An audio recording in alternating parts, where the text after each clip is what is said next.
Sir, আজকে এখানে কি ঘটনা হয়েছে যদি বলেন। ঘটনা হয়েছে, আমি আমার অফিসে বসেছিলাম, তখন আমাদেরই এই ওয়ার্ডের দায়িত্বপ্রাপ্ত কর্মী চন্দ্রদয় চক্রবর্তী মোবাইলে ফোন আসে যে এরকম ষষ্ঠীতলাতে ট্রান্সফরমারে আগুন লেগেছে এবং রোড লাইনের তারেও আগুন লেগেছে এবং আগুন লেগে বাস্ট হচ্ছে।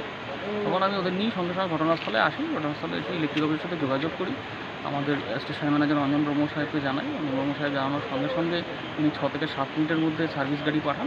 সার্ভিস গাড়ি এসে আগুন নেভায় এবং বর্তমানে এখন তারা পুরো কাজটা রিকভারি করার চেষ্টা করছেন এবং আশা করা যায় 20 মিনিট থেকে আধ ঘন্টার মধ্যে সবার বাড়িতে আবার লাইন চলে আসবে।